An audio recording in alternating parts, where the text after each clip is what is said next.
यक्ष्म रोग नाशक। कोई रोग मनुष्यों के स्थान में ना रहे, किसी दूर के स्थान पर वो चला जाए। जो रोग मनुष्यों और पशुओं में हो वो एकदम दूर होवे। सब मनुष्य और पशु निरोग और स्वस्थ हों। सब रोग पापियों और दुराचारियों के साथ दूर चले जावें। वैसे ही कृति और अनुकृति होवे कि जिससे सब रोग दूर हो सके। यहाँ से मृत्यु, दुख, दरिद्रता और शत्रु दूर हों। हम सब इनका दोष करते हैं, इसलिए ये हमारे पास न रहें। प्रतिहोदक अग्नि यदि किसी के घर में प्रविष्ट हुआ हो, अर्थात यदि किसी के घर किसी की मृत्यु हुई हो, तो वहाँ भाषाज विभाजित होने के पश्चात उस घर का वो मृत्यु भय दूर होवे, अर्थात मृत्यु फिर यहाँ ना आवे। किसी घर पर कोई मनुष्य मर गया हो तो वहाँ उसको जलाने के लिए अग्नि क्रोधित उग्र अर्थात प्रज्वलित करता है। उससे आगे किसी प्रकार भय न हो। फिर अग्नि प्रादीप्त करने पर सर्वत्र शांति हो जावे। घर में यज्ञ आदि करने के लिए जो अग्नि स्थापित करते हैं, उससे उन घर वालों को 100 वर्ष की दीर्घ आयु प्राप्त हो सकती है। एक प्रेत मांस भक्षक अग्नि है और दूसरा यजन का अग्नि है। प्रेत दाहक अग्नि पितृ यज्ञ करे और उस यज्ञ को पितरों के परले स्थान में ले जावें। प्रेत मांस भक्षक अग्नि मनुष्य स्थान से दूर रहे, अर्थात प्रेतों का दहन मनुष्य स्थान से दूर होवे। परंतु जो वो दूसरा जात वेद नामक अग्नि यजन करने के लिए स्थापन किया जाता है, वो हवन द्वारा देवता की तृप्ति करता रहे, अर्थात ये मनुष्यों के घरों में रहे।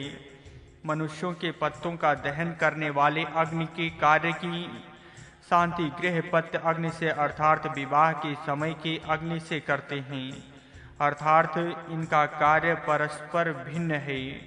एक से वंश के नाश और दूसरे से वंश वृद्धि होती है। पितर जले जाने पर मार्गों पर ये मांस भक्षक अग्नि है और देवों के मंगल मार्गों पर दूसरा यजन अग्नि है। मनुष्य शुद्ध पवित्र और मल रहित होकर अपने कल्याण के लिए इस प्रोत को अपरादीप्त करते हैं। इससे सब द्वेष दूर होते हैं, पाप दूर होता है और पवित्रता बढ़ती है। ये अग्नि प्रादीप्त होकर उसकी ज्वालाएं आकाश तक जाती हैं और हमें पाप से बचाती हैं और अपरास्त मार्ग से हमारी रक्षा करती हैं। इस अग्नि में हम हवन करते हैं और हम अपने दोषों को शुद्ध करते हैं। इससे हम शुद्ध पवित्र और यज्ञ के योग बनकर अपनी आयु को बढ़ाते हैं। अग्नि में संघातक विघातक गुण हैं। इनका ज्ञान पूर्वक प्रयोग करने से ज्ञानी योजक इसकी सहायता से रोगों को दूर कर सकता है। इस तरह घोड़े, वीर, गौएं, भेड़, बकरियां आदि को निरोग करना संभव है। इनसे प्रेत दाहक अग्नि को दूर करना योग्य है। देवताओं की शुद्धि हुई है, याजक भी यज्ञ से शुद्ध बने। इस तरह यज्ञ में घृत्य की आहुतियां देने से मनुष्य शुद्ध होकर उत्तम स्थान प्राप्त कर सकता है। यज्ञ की अग्नि प्रादीप्त होकर घरदार के ऊपर न आवे, अपनी यज्ञशाला में प्रादीप होकर रहे। उपासक सूर्य को प्रतिदिन देखें। 18 जहाँ जहाँ मल लगा हो वहाँ स्थान शुद्ध और पवित्र करना चाहिए। मृत्यु हमसे दूर रहे, हमारे पास न आवे। हमारे बाल बच्चे हष्ट पुष्ट और निरोग तथा दीर्घजीवी बने। जहाँ लोग जीवित हैं वे चारों ओर से मृत्यों से घिरे हैं, अर्थात उनके चारों ओर मृत जीव है।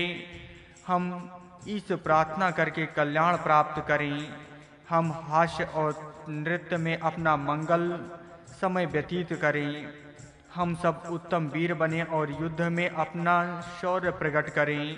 जीवों के लिए आयुष्य की मर्यादा निश्चित हुई है। कोई मनुष्य इस दीर्घ जीवन की मर्यादा न तोड़े, अर्थात अल्प आयु में न मरे। सब लोग अति दीर्घ आयु तक जीवित रहें और मृत्यु को दूर करें। वृद्धा अवस्था के प्राप्त होकर दीर्घ आयु का स्वीकार करें। एक के पीछे एक, अर्थात वृद्ध के पश्चात तरुण चलें, वृद्ध के पूर्व तरुण न मरें।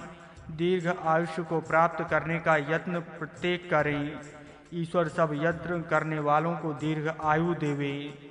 जैसे दिन के पीछे ऋतु और जैसे पहले के पीछे दूसरा जाता है, वैसे ही वृद्ध के पीछे तरुण चले जावें। वृद्धों के पूर्व कोई ना मरे, अर्थात सब लोग वृद्ध होकर ही पूर्ण आयु समाप्ति पर मरें। ये संसार एक बड़ी भारी पत्थरों वाली नदी है, अर्थात इसमें दुखों के और कष्टों के बड़े पत्थर हैं। इस नदी का वेग भी बड़ा भारी है, इसलिए इस नदी से पार करने के लिए सावधानी से वीरता युक्त संगठन करना चाहिए। इस तरह मिलकर चलेंगे तो पार कर सकेंगे। आपस में फूट बढ़ाओगे तो इस नदी में बह जाओगे। जो चीज़ आपके पास अनावश्यक है उन सबको यहीं फेंक दो। जब आप तैर कर पार हो जाओगे तब वही उत्तम चीज़ों को प्राप्त कर सकोगे। परंतु यदि अनावश्यक चीज़ों का भार अपने ऊपर रखोगे तो तुम उस भार के कारण ही डूब जाओगे। शुद्ध, पवित्र और मल रहित बनो और ईश्वर की भक्ति करो। पाप के स्थान में अपना पद न रखो। इस तरह निर्दोष बनकर आनंद से 100 वर्ष रहो। प्राणायाम का अभ्यास करके प्राणी को स्वाधीनता करने वाले योगी स्थूल शरीर को निर्दोष बनाकर अपने अधीन करते हैं। यही ऋषि तपस्या के द्वारा मृत्यु को दूर करके दीर्घजीवी बनते हैं। इस रीति से मृत्यु के 5 अपने सिर पर दूर करते हुए अपनी आयु को अति दीर्घ बनाकर आसन प्राणायाम द्वारा मृत्यु को दूर करके और दीर्घ जीवन प्राप्त करके उत्तम स्थान में विराज कर अपना यज्ञ रूप बनाओ। स्त्रियां उत्तम धर्म पत्नियां बने, ये कभी विधवा न बने। वह सौभाग्य युक्त होकर अपने शरीर को अंजन आदि द्वारा सुशोभित करें। निरोग बने, शोक रहित होकर अश्रु रहित रहें और उत्तम आभूषणों से सुशोभित रहें। अपने घरों में ये स्त्रियां सुपूजित होती हुई महत्व का स्थान प्राप्त करें। हवन द्वारा मृत और जीवितों को अर्थात दोनों को लाभ पहुंचता है। ज्ञान से ही इसकी विशेष कल्पना हो सकती है। हवन से मृतकों को श्वासत्व धारक बल प्राप्त होता है और जीवितों को दीर्घ आयुष्य प्राप्त होता है। ये अमर धर्म युक्त अग्नि मनुष्यों के हितकर्ता होने से सबको प्रिय है। इसको मनुष्य प्रज्वलित करें और उसकी सहायता से उन्नति प्राप्त करें। मनुष्यों को ऐसा आचरण करना चाहिए कि जिससे अपना हित हो, ज्ञानियों का सम्मान बढ़े और पितरों का यश वृद्धि गति होवे। गृहस्थ धर्म स्वीकार करने से अंत्येष्टि तक मनुष्य यही करता रहे। प्रेत दाहक अग्नि को अच्छी तरह विधि पूर्वक शांत न किया तो श्रेष्ठ पुत्र को पितृधन के 2 भाग प्राप्त होने पर भी सबको दरिद्री के कष्ट भोगने पड़ते हैं। इसलिए अंत्येष्टि के अग्नि को विधि पूर्वक शांत करना चाहिए। कृषि से, कारीगर से तथा पैतृक विभाग से प्राप्त हुआ ये धन भी नष्ट होता है। यदि अंत्येष्टि की अग्नि की शांति न की जाए, अंत्येष्टि की अग्नि सतत मनुष्य के साथ रहने से मनुष्य अपवित्र और निस्तेज होता है। उसका अन्न आभक्ष होता है, उसकी कृषि, गौएं और धन नष्ट होती हैं। इसलिए उसकी शांति करके मनुष्य को स्नान आदि से पवित्र बनना चाहिए। जिनके घर में अथवा जिन मनुष्यों के यहाँ अंत्येष्टि की अग्नि बार बार प्रज्वलित होता है, अर्थात जिनमें बारंबार मृत्यु होती है, उनको बहुत कष्ट होते हैं और वह लोग बारंबार रोते पीटते हुए मरे हुए के लाभों का वर्णन करते हुए पुकारते रहते हैं। जब किसी स्त्री का पति मर जाता है तब उस घर में बड़ी पीड़ा होती है। उस समय विद्वान ब्राह्मण को बुलाकर उस प्रेत दाहक अग्नि की शांति करानी चाहिए। जो पाप, द्वेष और दुराचार प्रेत दाहक अग्नि के कारण होता है, उससे शुद्ध जल स्नान से होती है। नदियाँ पर्वतें पर से नीचे की ओर चलती हैं। वे गर्मी के दिनों में कृष्ण होती और वृष्टि के दिनों में नवीन होकर चलती हैं। इसी तरह मनुष्य मरने के पश्चात दूसरा शरीर धारण करके नवीन सा बनकर विचरता है, जिसमें देवों के उद्देश्य से हवन होता है। वो अग्नि प्रेत दाहक अग्नि को दूर करे, अर्थात वो घर में इष्टियां हों और मनुष्य दीर्घ आयु हो। एक अग्नि प्रेत दाहक है और दूसरा देव याजक है। दोनों में भक्षक भाव है, परंतु एक शिव है और दूसरा आशिव है। मनुष्य ऐसा आचरण करे कि जिससे शुभ अग्नि सदा प्रादीप्त रहे और अशुभ कभी प्रादीप्त करने का अवसर न आवे। दोनों के अंदर रहने वाले मनुष्यों का रक्षण करता गृहपत अग्नि दोनों जन्म और मृत्यु के अग्नियों में रहता है। अग्नि में हवन करने से मनुष्यों की आयु दीर्घ होती है। इसी हवन से मृतकों को पितृलोक प्राप्त होता है। गृहपत अग्नि शत्रु को दूर करता है और प्रतिदिन कल्याण प्राप्त कर देता है। अग्नि सब शत्रुओं को परास्त करे और उसके धन और अन्य हमारे पास लाकर रखें। ये अग्नि धन दाता, सुख के पास पहुंचाने वाला और सब कामनाओं को पूर्ण करने वाला है। उससे मनुष्य पाप से बचता है, इससे शत्रु का नाश करने योग्य है और उसी से घात पात के शत्रुओं से बचाव भी हो सकता है। बलवती नौका का तैयार करो और उससे भयानक जलाशय के पार हो जाओ। इस नौका पर चढ़ो। ऐसी 6 नौकाओं की सहायता से दुर्गति शत्रु का पराभव करेंगे। घर घर में पलंग रहता है, सब उस पर सोते हैं, उससे सुख प्राप्त करते हैं। वीर पुत्रों का पालन उन पर होता है। सदा सर्वदा ऐसे पलंगों पर उत्तम बिछौने रखकर मनुष्य सोवें और आनंद प्राप्त करें। जो अपने आप को देवों से अलग करते हैं वे पाप मार्ग में प्रवृत्त होते हैं और उनका वैसा नाश होता है जैसा घोड़ा खेत का नाश करता है। जो श्रद्धाहीन हैं और धन लोभी होते हैं वे सदा दूसरों के पकाए अन्न पर अपनी दृष्टि रखते हैं। वे दुर्गति पाते हैं और वे सौदाहक अग्नि के भक्षक होते हैं, अर्थात अल्प आयु होते हैं। जिनके पास सदा सौदाहक अग्नि रहता है, अर्थात जिनके घर में बारंबार मृत्यु होता है, वे बारंबार दुखी, कष्टी और मलिन होते हैं। इनको उचित है कि वे प्रयत्न करके अपना बचाव करने का उपाय करें। उसे उदंड का हव्य बनाकर उसका हवन अग्नि में किया जाए। काली भेड़ का दूध या घृत इससे हवन किया जावे। इस तरह का सौदाहक अग्नि मनुष्य स्थान से दूर वन में प्रादीप्त किया जावे, अर्थात प्रेत का दहन नगर से दूर हो। इस सौदाहक अग्नि में जीर्ण, इसी का तिल की पूज्य, समिधा और सरकंडे की आहुतियां दी जावे। इस साधन से इस समय की अग्नि का आधान किया जावे। सन्मार्ग को जानने वाला मनुष्य अस्तगंतक सूर्य की अर्चना करके अपने आप को धर्म मार्ग के योग पवित्र बना सकता है। मृतकों को परम गति की ओर हवन द्वारा प्रेरित करके जीवित मनुष्यों को उसी हवन से दीर्घ आयु करना योग्य है। यक्ष्म रोग को दूर करना। इस द्वितीय सूतक में मुख्य विषय यक्ष्म रोग के दूर करने का है। इस रोग को दूर करना परमेश्वर की प्रार्थना से मुख्यतः करने का उत्तम उपदेश यहाँ किया है। ईश्वर प्रार्थना में बड़ा भारी बल है। जो मन एकाग्र करके प्रार्थना करते हैं वे अपना हृदय ईश्वर के सामने खोल देते हैं। अनन्य होकर ईश्वर को आत्मनिवेदन करते हैं, उनको ही इस बल का अनुभव हो सकता है। अतः कोई पाठक इस बल से वंचित न रहे, इतना ही यहाँ कहना है। नीचे के मार्ग।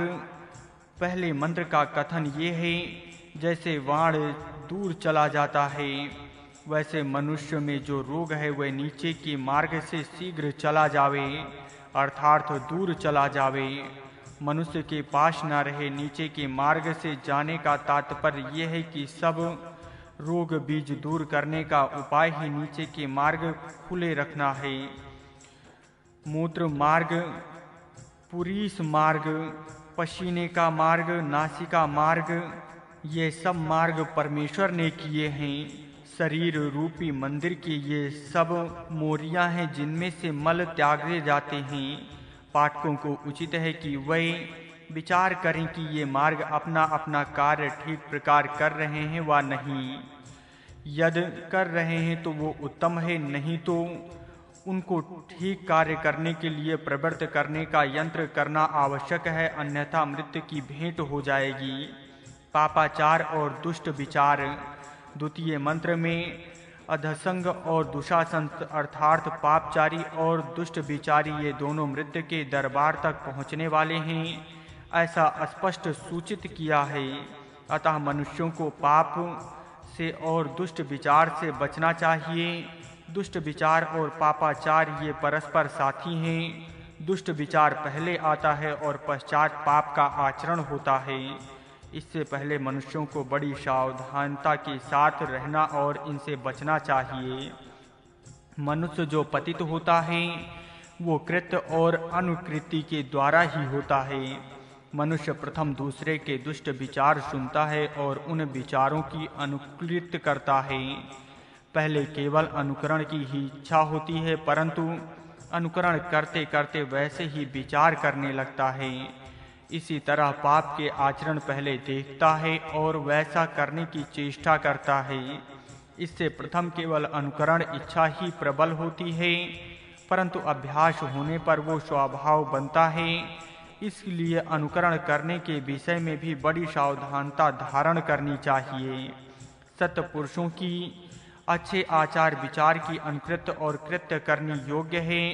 इससे मनुष्य की उन्नति होगी, परंतु मनुष्य अच्छी बातों का अनुकरण नहीं करता। प्रतियुक्त मनुष्य को बुरे का ही अनुकरण करना पसंद होता है। इसलिए वेद सावधान करता है कि देखो, ऐसा बुरे का अनुकरण करोगे तो मृत्यु का डर है, सावधान रहो। यदि मनुष्य इस विषय में सावधान रहेगा तो मृत्यु का भय दूर रहेगा। कंजूसी, दरिद्रचय और मृत्यु दरिद्रता और कंजूसी, इनको दूर करने की सूचना तीसरे मंत्र में है। कंजूसी से दरिद्रता आती है और दरिद्रता से आगे मृत्यु का भय होता है। ये एक दूसरे को साधक हैं। उदारता, संपन्नता और अखंड जीवन ये मनुष्य को प्राप्त करना चाहिए। यही अखंड जीवन अमरपन है जो सबको प्राप्त करना चाहिए।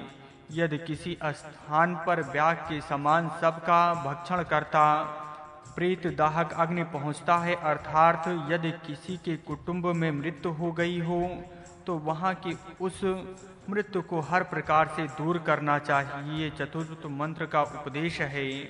इस स्थान पर आभाज्य विविध का उल्लेख है। भाष्य का रस लेकर उसको घी के साथ खाने से भाषाज्य बनता है। एक दिन पूर्व भाष्य बहुत जल में भिगो लेवें, उसमें जल पर्याप्त डालना चाहिए। 3-4 घंटे दूसरे दिन पकाकर उनका जल लेवें और उसमें घृत नामक आदि डालकर सेवन करें। ये बल वृद्धि करने वाला होता है। इसमें अन्यान्य पदार्थ भी डाले जा सकते हैं। ये भाषाज्य पेय, ये सेवन करने से दुर्लभ मनुष्य भी सबल हो सकता है। इसकी संपूर्ण विविध उत्तम वैद्यों को खोजकर निकालनी चाहिए। ये एक ऐसा विषय है कि जिसके अनेक मनुष्यों को लाभ हो सकता है। ये पेय तो बड़ा सस्ता, मधुर और बड़ा पौष्टिक है। ज्ञानी वैद्य इसकी खोज करके निर्णय करें। घर में किसी मनुष्य की मृत्यु होने के पश्चात घर में दुख के कारण हवन बंद रहता है, परंतु प्रेत अग्नि का शमन करके हवन अग्नि का प्रदीपन करना चाहिए, क्योंकि यही हवना अग्नि आरोग्य वर्धन करने वाला है। ये पंचम मंत्र का उपदेश है, अर्थात खाने में भाषाज्य मिला और हवन के लिए अग्नि प्रादीप रहा तो मृत्यु दूर हो सकता है। स्पष्ट मंत्र में 100 वर्ष की दीर्घ आयु के लिए हवन अग्नि घर में स्थापित करने का विधान है। वो प्रत्येक गृहस्थी को देखने योग्य है। पितृयज्ञ, किसी के घर में मृत्यु हो गई हो तो उस प्रेत का दाह संस्कार अर्थात पितृयज्ञ करने के लिए दूर स्थान नियत करना चाहिए।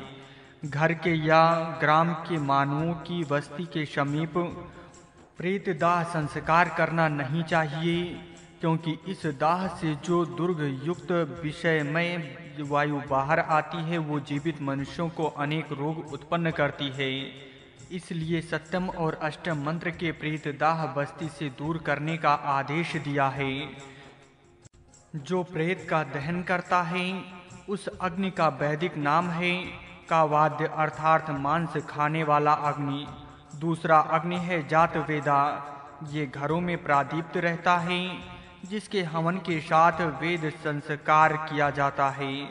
वो हवनीय वस्तु सब देवताओं को पहुंचाता है और हवनकर्ता को आरोग्य देता है। उस दोष दूर करके सबको आनंद करने वाला ये अग्नि है।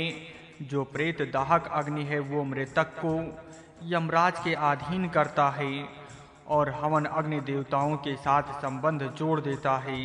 इस तरह इन दोनों अग्नियों के कार्य हैं। पाठक इसका विचार करके अपना आरोग्य संपादन द्वारा लाभ उठा सकते हैं। यही बात नवम मंत्र में कही है।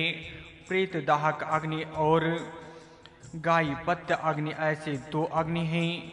इनका ध्येय भिन्न है। प्रेत दाहक अग्नि प्रेतों को जलाकर मृतकों पितरों के स्थान में पहुंचाता है और दूसरा जो गर्भपत्य अग्नि है वो यहाँ के निवासियों को आरोग्य प्रदान करता है। इसलिए प्रेत दाहक अग्नि का कार्य सतत नहीं चलता रहना चाहिए। देवता ग्रही मनुष्यों के घरों में प्रीति दिन प्रादीप्त होना चाहिए। नवम मंत्र का भी यही भाव है। इसी आशय को दसम मंत्र में प्रकट करते हुए कहा है कि प्रेत दाहक अग्नि पुनः पुनः यहाँ न आवे। वो पितृलोक में प्रादीप्त होता रहे। मनुष्यों के स्थान में तो यही जातवेद अग्नि ही प्रादीप्त होना चाहिए। जातवेद अग्नि का मार्ग देवयान है और प्रेत दाहक अग्नि का मार्ग पितृयान है। हवन अग्नि 11वें मंत्र में कहा है कि शुद्ध पवित्र और निर्मल होकर इस हवन अग्नि को लोग प्रादीप्त करते हैं। इस हवन में सब दोष दूर होते हैं और ये हवन अग्नि सब प्रकार की पवित्रता करता है, लोगों को आरोग्य देता है और दीर्घ आयु करता है।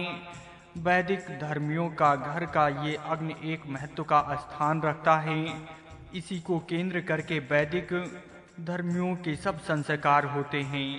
12वें मंत्र में कहा है कि ये हवन अग्नि पाप से छुड़ाता है, दोष को दूर करता है, प्राशास्त अवस्था को हटाता है और सब प्रकार की उन्नति करता है।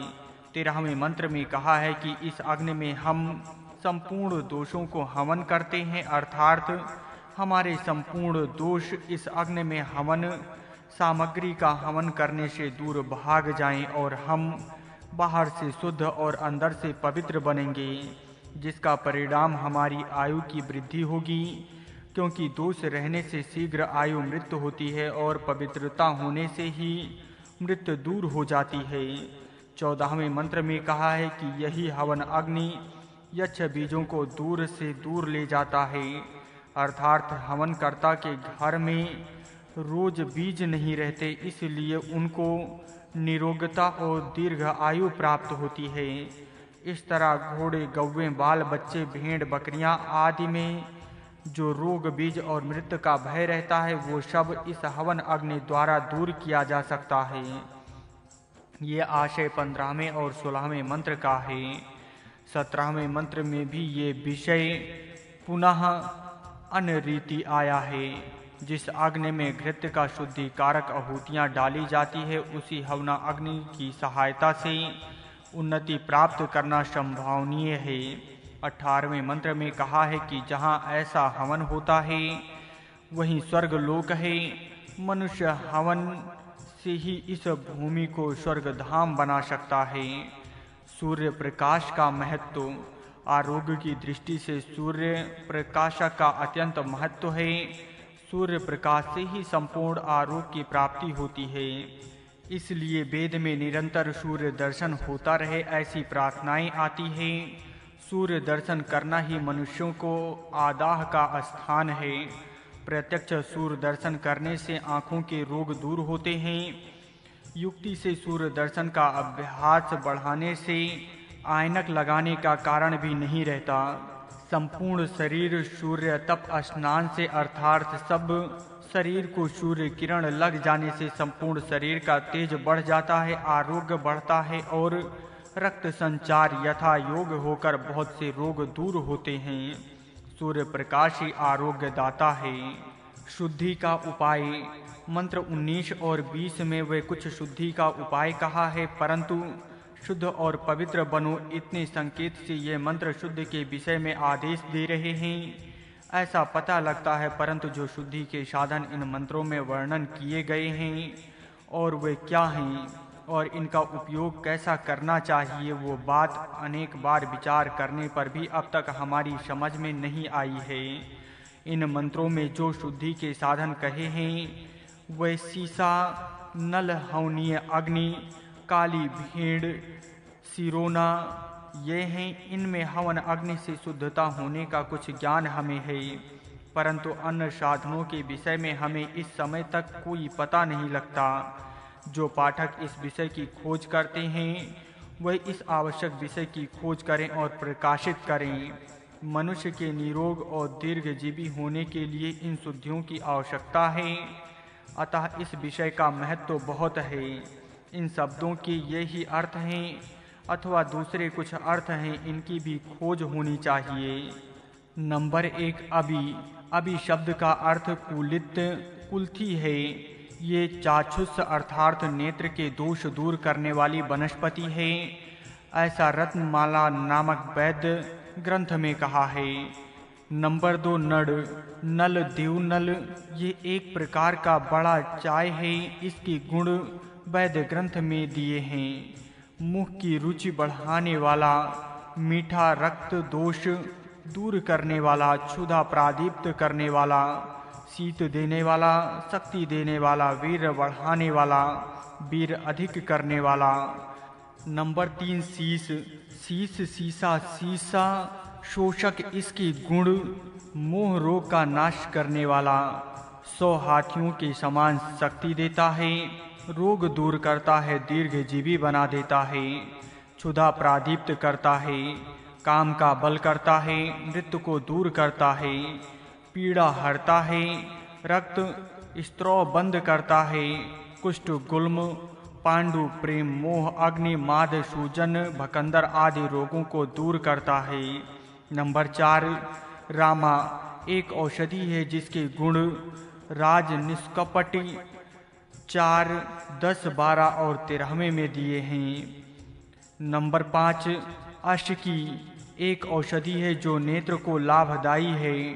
नंबर 6 शीर्ष, आगुरु वृक्ष जिसके जलने से वायु शुद्ध होती है। इन मंत्रों में आए हुए शुद्ध साधनों के ये वैध अस्त्रोक्त अर्थ हैं। इनका उपयोग कैसा करना और इनसे शुद्धि किस रीति से करनी चाहिए, इसका निश्चय सुविज्ञ वैद्य ही कर सकता है। वो कार्य अनभिज्ञों का नहीं है। ये खोज का विषय है, करने वाले खोज करें।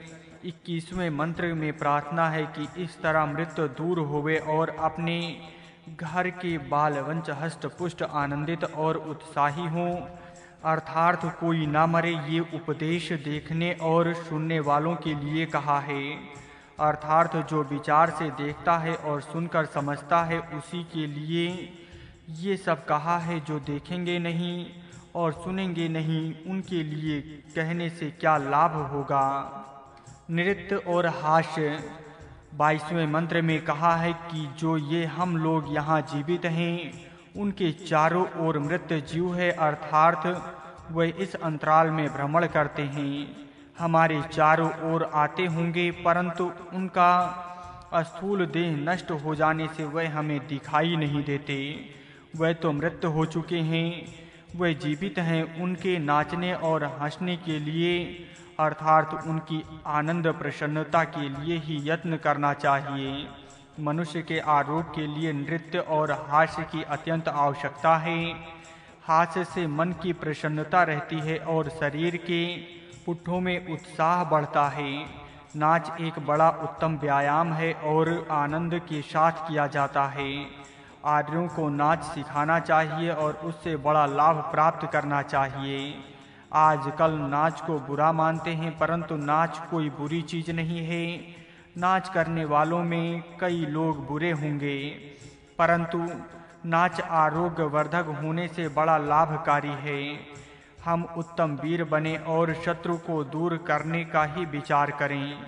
इस तरह जो जिस क्षेत्र का शत्रु होगा उसको दूर करना चाहिए। ऐसे सब शत्रु दूर होंगे तो पूर्ण आरोग्य, उत्तम स्वस्थ, अतुल्य आनंद और पूर्ण सुख प्राप्त होगा। यही मनुष्य का साध्य है। जब तक किसी स्थान पर शत्रु रहेगा तब तक किसी प्रकार सुख प्राप्ति नहीं हो सकता। इसलिए शत्रु के साथ ऐसा बर्ताव करना चाहिए कि वो दूर हो और उससे हम स्वतंत्र रहें। यही कल्याण कारक प्रार्थना हम करते हैं। अर्थात हर एक मनुष्य को उचित है कि वो इस कल्याणमयी प्रार्थना को करे और अपना कल्याण प्राप्त करे। मनुष्य की आयुष्य मर्यादा। 23वें मंत्र में कहा है कि मनुष्य की आयुष्य की मर्यादा, जीवों की आयुष्य मर्यादा, प्रत्येक योनि में उत्पन्न होने वाले प्राणियों की आयुष्य मर्यादा निश्चित है। मनुष्यों की आयुष्य मर्यादा 100 वर्ष की है।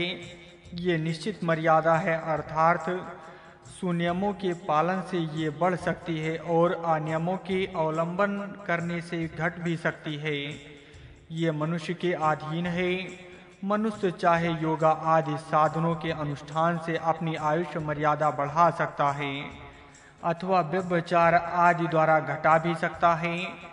इस तरह दोनों बातें संभावनीय है। इसलिए मंत्र में उपदेश है कि मृत्यु को अंतर्हित करो, अर्थात मृत्यु को अवसर न दो। वो छिपा पड़ा रहे, वो उठकर किसी को अपने वश न कर सके।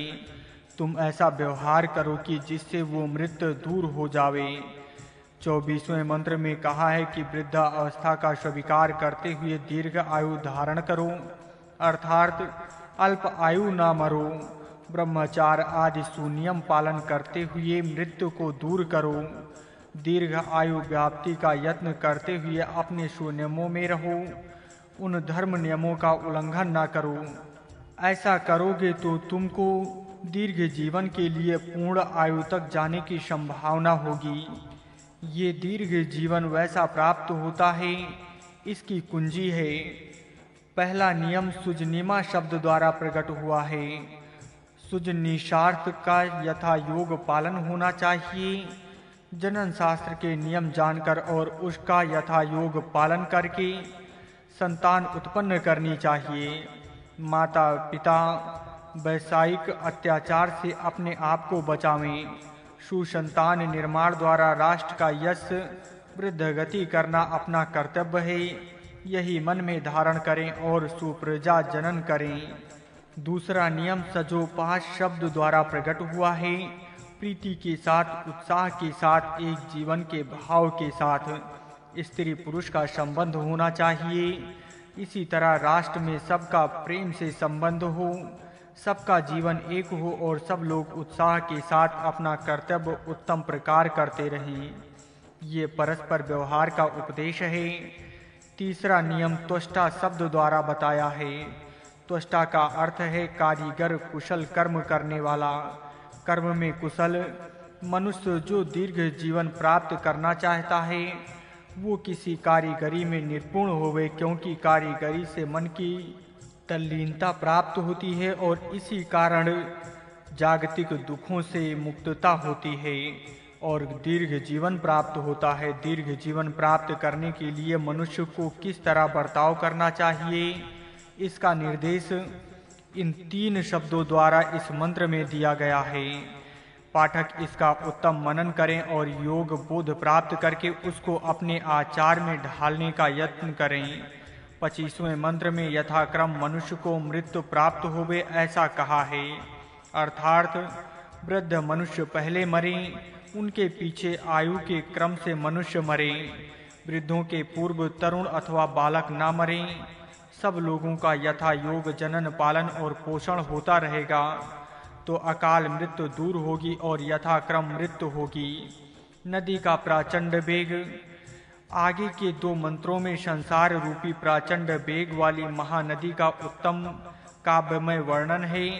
ये मंत्र सबको ध्यान में धारण करने चाहिए।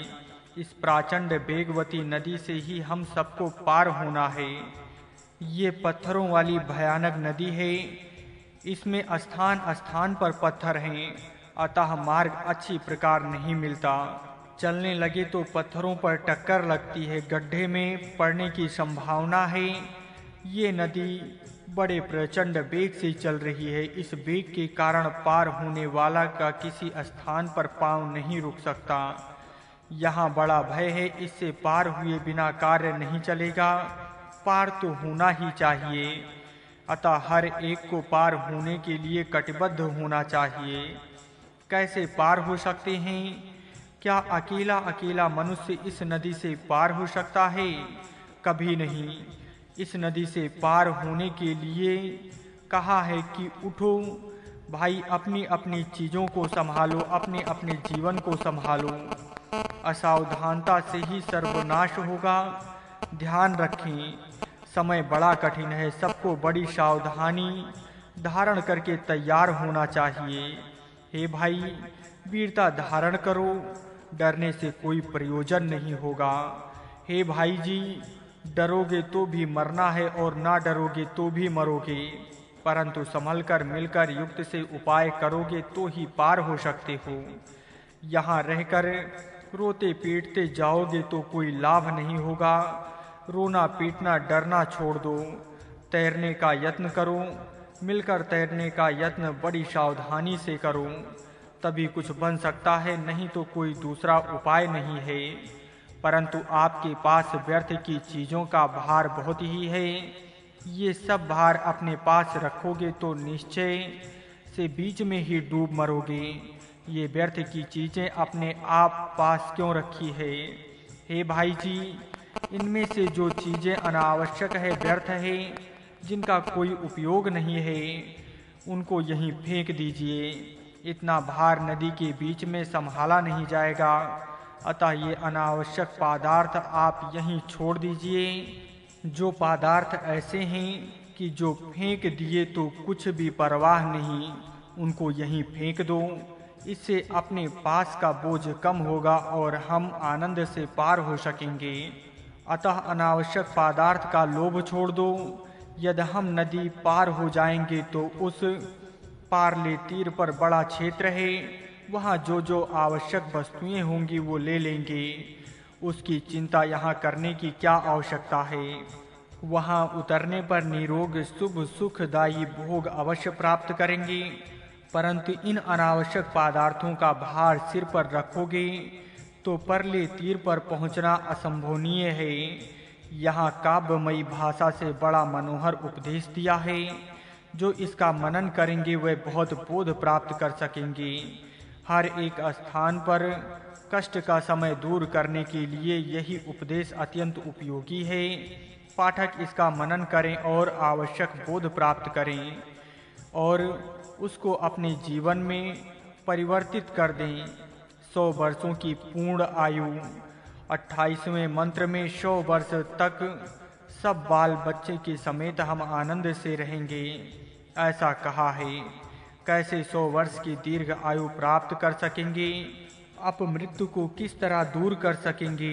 इसका उत्तर ये है कि पापों के स्थानों का अतिक्रमण करने से ये सब हो सकेगा। पाप के स्थान अनेक हैं, उनकी गिनती नहीं हो सकेगी, परंतु जो पाप का स्थान होगा वहाँ जीना नहीं, उस कार्य में भाग नहीं लेना और पाप मार्ग पर पांव नहीं रखना। यही एक उपाय है कि जिससे निश्चय से दीर्घ आयु प्राप्त हो सकेगी। पाप के मार्ग से ना जाने ही शुद्ध, पुनीत और पवित्र होना संभव है, और शुद्ध और पवित्र होने से ही दीर्घ आयु होना संभव है। इसकी साधना के लिए सब देवताओं को अपने अंदर धारणा करनी चाहिए, प्रार्थना करनी चाहिए। सब देवताएं तो अपने शरीर में हैं ही, उनको जानकर उनका यथा योग स्वागत करना चाहिए। सब देवताओं का निवास वेद मंत्रों में भी है। उस दैवी वाणी का धारण करने से मनुष्य पवित्र और शुद्ध हो सकता है। यदि उन्नति की साधना करने की इच्छा है तो 29वें मंत्र में कहा है उसके अनुसार नीच पाठ कर्मों का अतिक्रमण करना चाहिए। कभी नीच मार्ग से एक भी कदम आगे बढ़ाना नहीं चाहिए। यहाँ बड़ा दृढ़ निश्चय लगता है, क्योंकि नीच मार्ग से गिरना बड़ा आसान है। ऊंच मार्ग पर चढ़ना ही प्रयास से साध्य होने वाली बात है। उच्च स्थान के मार्गों से जाना चाहिए, तभी उन्नति होगी। इसी तरह अपनी उन्नति करते हुए ऋषि लोग उच्च धाम को पहुंच चुके हैं। उन्होंने बड़े बड़े यत्न करके 3-3 बार और 7-7 बार तप करके अपनी उन्नति का साधन किया। इसी साधना से वे मृत्यु को दूर करने में समर्थ हुए। यही मार्ग दीर्घ जीवन प्राप्त करने का है। अतः पाठक अपने आप को इसी मार्ग से ले जाएं और निश्चय पूर्वक उन्नति को प्राप्त करें। अपने सिर पर जो मृत्यु का पांव है उसको अपने प्रयत्न से दूर करो। तुम प्रयत्न करोगे तो वो पांव दूर हो सकता है। तुमने प्रयत्न ना किया तो उस पांव के नीचे तुम्हारा सिर दब जाएगा। अतः अपमृत्यु दूर करने के लिए तुम्हें प्रतिदिन प्रयत्न करना चाहिए। ये 100 वर्ष की आयु पूर्ण आयु अधिक दीर्घ बनाकर धारण करो। पहले तुम्हारी 100 वर्ष की आयु है, ये तो स्वाभाविक मर्यादा है। इस मूल धन की वृद्धि करना तुम्हारे अधीन है। तुम्हारे प्रयत्न से ही इस आयु रूपी धर्म की वृद्धि हो सकती है। आसन आदि योग साधन तत्परता के साथ करते हुए तुम सब अपमृत्यु को दूर करो। यम नियम साधन प्राणायाम आदि योग साधन करने से शरीर स्वस्थ उत्तम प्राप्त होता है। ध्यान धारणा से उत्तम मानसिक स्वास्थ्य मिलता है। इस तरह मानसिक और शारीरिक स्वास्थ्य प्राप्त होने से मनुष्य की आयु बढ़ती है। मनुष्य इस तरह जीवित रहे तो वही ज्ञान के बढ़ाने का विचार कर सकते हैं। आगे 31वें मंत्र में कहा है कि वो स्त्रियां विधवा न हो, अर्थात उनके पति अल्प आयु न मरे। स्त्रियां सौभाग्य से युक्त हो और आँख में काजल अंजन लगाकर तेल आदि सिर में मलकर आभूषण धारण करके सुंदर रहें। ये घर के भूषण हैं, ये देवियां हैं, अतः इनकी पूजा घर घर में होती रहे। स्त्रियां किसी भी घर में ना रोती रहें, वह आनंद प्रसन्न रहें तथा वह निरोग रहें और उत्तम रत्नों के आभूषण धारण करके अपना सौंदर्य बढ़ाती रहें। अर्थात घर में स्त्रियों को उदास नहीं रहना चाहिए। ऐसी स्त्रियां पति के साथ आनंद प्रसन्नता पूर्वक गृहस्थ धर्म पालन करें। घर में रहने वाले सभी लोग हवन करते रहें। प्रतिदिन आनंद प्रसन्न होकर हवन करें। इस हवन से पतिंगों को स्वाधा शक्ति मिलेगी और जीवित मनुष्यों को दीर्घ आयु प्राप्त होगी। 33वें मंत्र में इतना ही कहा है कि वह हवन अग्नि के साथ कोई भेदभाव अथवा विरुद्ध भाव न रखें। सब लोग आदर के साथ हवन करें। 34वें से 36वें तक के 3 मंत्रों में कहा है कि प्रेत दाहक अग्नि सतत जलता न रहे, इसके लिए यत्न करना चाहिए। अर्थात मनुष्यों को अपनी दीर्घ आयु के लिए यत्न करना चाहिए। हर एक मनुष्य का कर्तव्य है कि वो पितरों के लिए, अपने ज्ञानी विद्वानों के लिए और अपने लिए जो हितकारक होगा वही करो, उनका अहित कभी ना करो। आगे के 3 मंत्रों में वही कवाद अग्नि की ही बात कही है। जिनके घर में मृत्यु होती है वह घर अपवित्र होते हैं, निस्तेज होते हैं, शोभा रहित होते हैं, कृषि गौ और धन से हीन होते हैं। वह घर पीड़ा से युक्त होते हैं, सब लोग कलेश से युक्त होते हैं। वहाँ कोई भी मनुष्य आनंद प्रसन्न नहीं रहता है।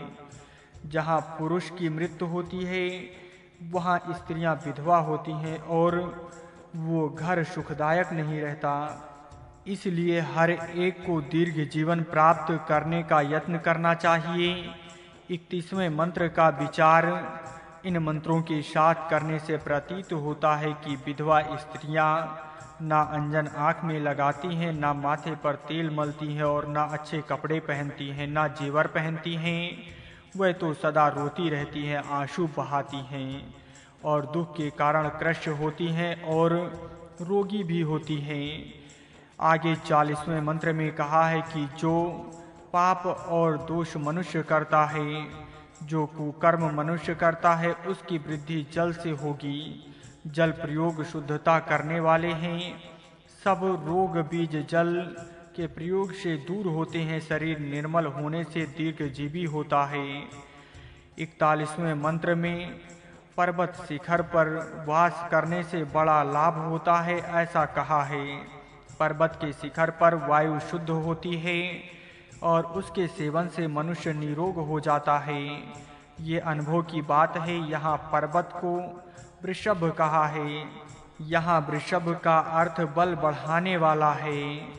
पर्वत शिखर पर शुद्ध वायु बल बढ़ाने वाली ही होती है। वायु ही प्राण रूप धारण करके मनुष्यों में जीवन शक्ति बढ़ाता है। यहाँ पर्वत से नूतन झरने चलते हैं, उनका जल भी आरोग्यवर्धक होता है। व्यायाम, शुद्ध वायु, उत्तम जल और परिशुद्धि वायुमंडल, इतनी बातें पर्वत शिखर पर होती है। इसलिए पर्वत शिखर दीर्घ आयु देने वाला होता है। पाठक अपने देश में देखें कि ऐसे उत्तम आरोग्य संपन्न पर्वत शिखर कौन से हैं। वहां जाएं और वहां की शुभ वायु से अधिक लाभ उठावें। मंत्र 42 और 43 में काव्यद अग्नि को रखने का ही विधान है। काव्यद अग्नि को दूर करने का ही अर्थ मृत्यु को दूर करना है। आगे के 3 मंत्रों में मुख्यतः ये कहा है कि गृहस्थी लोग घर घर में अग्नि प्रादीप करके हवन करें। इस हवन से मनुष्यों को दीर्घ आयु प्राप्त हो। जो मर चुके हैं वे पितृलोक में चले जाएं और जो जीवित हैं उनके कल्याण, धन और यश प्राप्त हो और वे दीर्घजीवी बने। सब शत्रु दूर हो जाएं और जनता को सुख और शांति मिले। आगे के 43 से 49 तक के मंत्रों में कहा है कि गृहस्थी लोग अपने घर में हवन अग्नि प्रादीप करें। ये अग्नि उनको शुभ अवस्था को प्राप्त करा देगा। गृहस्थी लोग यज्ञ रूप नौकांग द्वारा अपने दुख दूर करें, सूर्य प्रकाश से लाभ उठाएं, अपने रोग और व्याधि दूर करें और निरोगता प्राप्त करके आनंद के साथ दीर्घ आयु का आनंद भोगें। जो लोग पाप का अपना जीवन व्यतीत करते हैं वह अपमृत्यु के दुख भोगते हैं। अतः मनुष्यों को उचित है कि वे पाप न करें और सदा पुण्य मार्ग में ही दत्तचित रहें। ये आयास 50वें मंत्र का है।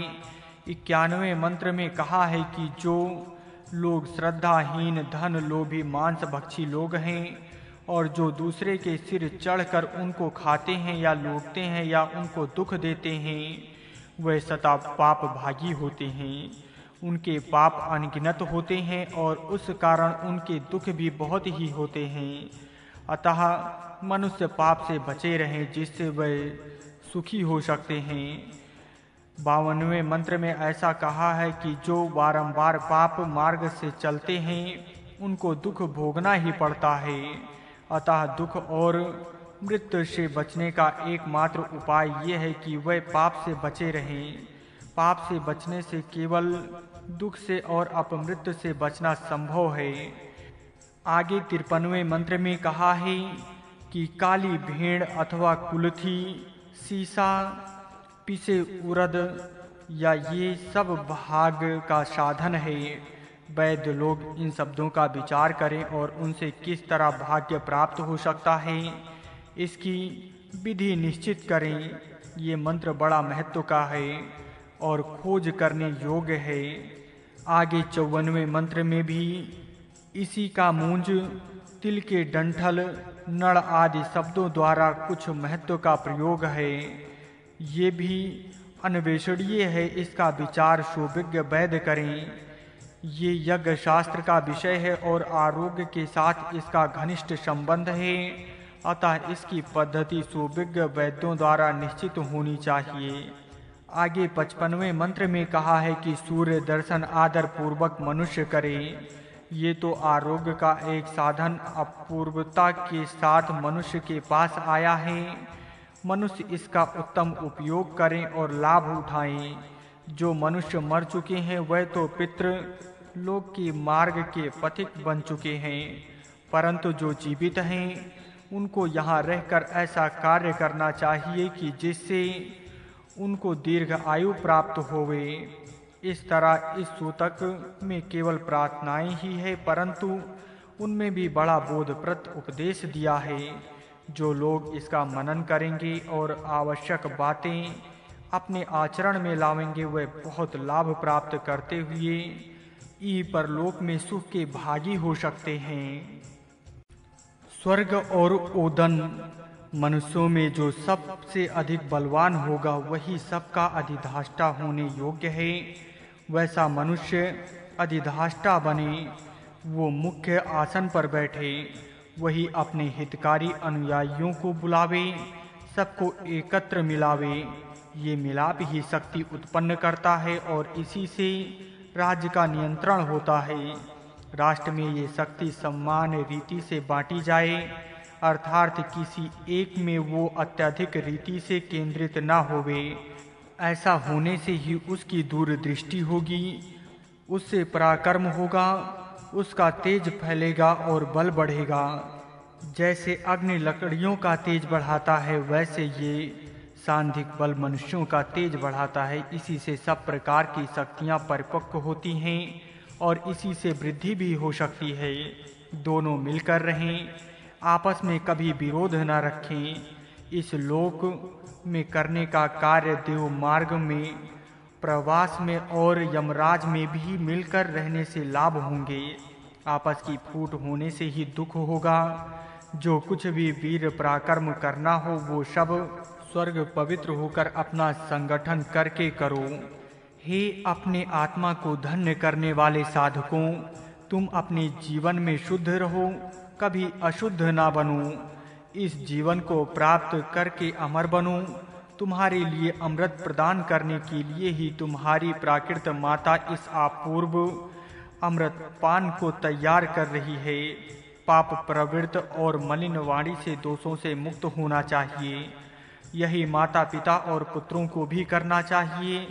सब लोग वाणी को शुद्ध करें, इसी से 100 गुना स्वर्ग सुख प्राप्त हो सकता है जो पर लोक में मिलने वाला है।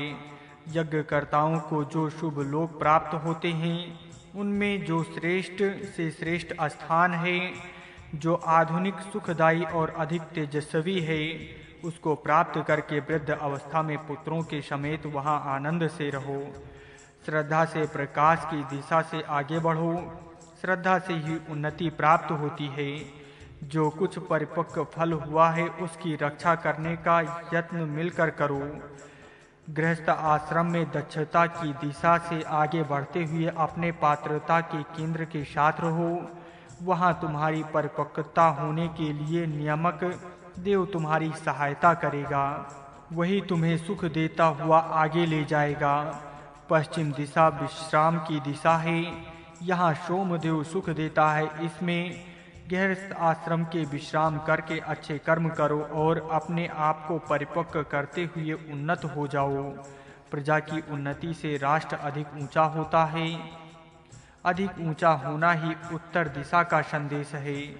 मनुष्यों के 5 भेद हैं और उनकी सर्वगुण उन्नति संगठन से ही हो सकती है। ये स्वादिशा है और ये अन्न देने वाली पृथ्वी है। इस मातृभूमि के लिए मेरा नमस्कार है। ये मुझे और मेरी संतानों के लिए शुभ होवे। ये हमारी उत्तम रक्षा करे। पिता पुत्रों को प्यार करता है, वैसा प्यार सब परस्पर करें। हमें जलवायु हितकारी हो। यज्ञ के लिए उसका दीपाक करने पर तप और सत्य का महत्व जाने। यदि कौवा आकर एकदम अपने घोंसले में घुसे अथवा गीले हाथ से दासी उसल मशूल को गीला करे तो वो दोनों गायन नहीं है। अर्थात गीले हाथ से कोई उनको स्पर्श न करे। पत्थरों का उखल और मूसल धान स्वच्छ करने के लिए अच्छा है। पहले पानी आदि से स्वच्छ करो और उपयोग करो। किसी चर्म आदि पर रखो और कूटो। कूटने से सब दोष दूर होंगे और वो धान हितकारी होगा। इससे स्त्री पुरुषों को पुत्र के नाश का दुख सहना ना पड़े, अर्थात पुत्र शीघ्र नहीं मारेंगे। वनस्पति सब रोग बीज रूपी राक्षसों और पिशाचों को दूर करती है। उसकी घोषणा है कि उसके बल से सब सुख प्राप्त होवेंगे। 7 यज्ञों में गौ आदि पशुओं के घृत आदि पदार्थों का उपयोग होता है। 33 देवताओं का इन यज्ञों में संबंध आता है। शुक्ल पक्ष में तेजस्वी होने वाला और कृष्ण पक्ष में क्षीण होने वाला सोम अर्थात यज्ञ हमें स्वर्ग लोक में पहुंचावेगा। मृत्यु के पीछे हम स्वर्ग को प्राप्त होवेंगे। तब तक यहाँ स्त्री और पुत्रों के साथ आनंद से रहेंगे। मैं जिस स्त्री का परिग्रहण करूँगा वो स्त्री मेरे साथ मेरी अनुगामिनी होकर रहे। हमें कोई दुर्गति और शत्रु कभी कष्ट न देवे। हीन आचार से रोग उत्पन्न होते हैं, उनको दूर करना चाहिए। अज्ञान अंधकार दूर करना चाहिए। मनोहर भाषण बोलना चाहिए। वृक्ष से बना उखल मशूल किसी का नाश न करे, उसमें चावलों से भी नाश न हो। दैव्य शक्ति प्राप्त करने के इच्छुक का भी नाश न हो। इच्छा फैला हुआ छाछ हाथ में लेकर धान से तुष और तिनकों को दूर करके उत्तम धान का संग्रह करो। ब्राह्मण के ज्ञान से भूमि अंतरिक्ष और धूर्लोक की प्राप्ति होती है। वैसे ही छाछ और धान स्वच्छ हो तुष दूर होता है और उत्तम स्वच्छ धान मिलता है। इस तरह बारंबार धान स्वच्छ करना योग्य है। पशुओं में अनेक अंग रूप है परंतु औषधि एक होती है। यही औषधि लाल चमड़ी को ठीक करती है। धोबी कपड़े साफ करता है, उस प्रकार धोने का पत्थर भी कपड़ों को साफ करता है। पृथ्वी में पृथ्वी तत्व है, इसी तरह अन्य तत्व अन्यों में है। मूल प्राकृत गुणा सम्या है, उससे बिगड़कर ये सृष्टि बनी है, अतः ये विकृति है। उपयोग में इसमें बिगाड़ होता है, ज्ञान से ये विकृति कम हो जा सकती है। माता पुत्र को जैसे प्यार से पकड़ती है वैसे ही बर्तनों का बरतना चाहिए। बर्तनों को अव्यवस्था से तोड़ना नहीं चाहिए। बड़े ढेकची आदि बर्तनों से घी भरा होता है और यज्ञ साधनों का उससे संबंध आता है। अग्नि, इंद्र, वरुण और सोम ये देव पूर्व, दक्षिण, पश्चिम और उत्तर दिशा से सबकी रक्षा करें। मेघ से वृष्टि द्वारा पृथ्वी पर आया जल पात्रों में भरकर रखा जाता है। ये जल जीवों को जीवन देता, तृप्त करता और धान्य बनाता है। इसी को अग्नि द्वारा उष्ण किया जावे। जल उष्ण रूप से ऊपर जाता है और वहाँ से वृष्टि रूप से नीचे पृथ्वी पर आता है। ये शुद्ध अवस्था में सबको शुद्ध करता हुआ सुख पहुँचाता है। जल प्रभावशाली, प्रशंसनीय, बलवर्धक, पवित्र, रोग दूर करने वाला है। ऐसा उत्तम जल परिशुद्धि रीति से लाए हुए अन्न का पाक करने में प्रयुक्त हो। कुछ थोड़े जल के बिंदु औषधियों से मिश्रित होकर प्राणियों के प्राण धारण करते हैं, परंतु असंख्यात सुंदर जल बिंदु इधर उधर बिखर जाते हैं। यही सर्वत्र फैले रहते हैं। जल तप जाने पर उछलता है, शब्द करता है, बूंद और बुदबुदों को ऊपर फेंकता है, युद्ध करने के समान हलचल करता है। जैसी उत्सुक स्त्री पति के साथ मिलती है वैसा ही ये जल चावलों के साथ मिल जाता है। चावल पकाने के समय आधे पकने पर नीचे से ऊपर करने चाहिए, जिससे वे सब जल के साथ मिल जाएं। पकाने के पात्र में चावल और जल भी मिलने चाहिए। साग भाजी काटने के लिए शीघ्र अच्छा फरसा हाथ में लो। शीघ्रता से जोड़ जोड़ कर काटो, परंतु औषधियों का नाश ना करो। ये सब शाक सोम राजा के राज्य में है, इनसे ही हमारा पोषण होता है। चावल पकने पर इनको रखने के लिए नई चटाई फैलाओ। वो ऐसी हो कि जो देखने के लिए सुंदर और हृदय के लिए प्रिय हो। यही समय सब देव आकर बैठें और यथेष्ट सेवन करें। यज्ञ स्तंभ अपने स्थान पे रखा जावे। वो स्तंभ ताकड़ के हथियार से बना हो। कारीगर से इसका स्वरूप सुंदर बनाया गया है। इसके साथ पात्र में ये धान रहे। जो अन्न को संग्रह करके उसको पकाकर दान करता है वो 60 वर्ष तक दान करता रहेगा, तो वो स्वर्ग का अधिकारी होता है।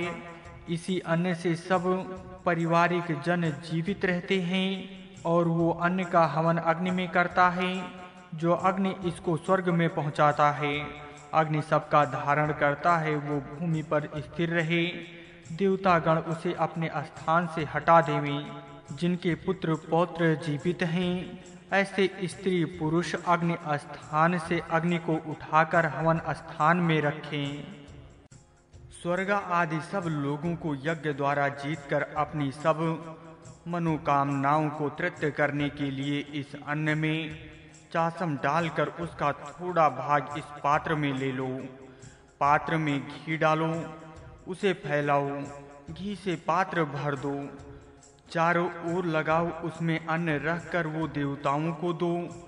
वे इसको स्वीकार करें जैसे स्तन पीने वाले बछड़े को गौ स्वीकार करती है। ईश्वर ने इस लोकों को और स्वर्ग को बनाया है और विस्तीर्ण करके फैलाया है। उसमें प्रकाशमान सूर्य विराजता है। सब देव इसके प्रकाश से सुप्रकाशित होते हैं। पत्नी जो करे अथवा पति जो करे, वो सब मिलाया जाए, दोनों का मिलकर एक संसार हो, दोनों में भेद ना हो, दोनों मिलजुल कर रहे हैं और एक ही गृहस्थ धर्म की शोभा बढ़ावें। पति पत्नी को जितने पुत्र हों अथवा संतान हो, भोजन के समय सबको एकत्र बुलाया जावे, क्योंकि एक केंद्र में आना सबका योग्य है। सब मातृभूमि की सेवा करें। जो ईश्वर के प्रवाह शहद और घी से मिले हुए अमर तत्व देने वाले स्वर्ग हैं, उनकी इच्छा यजमान और अपनी आयुष्य 60 वर्ष होने के पश्चात करें।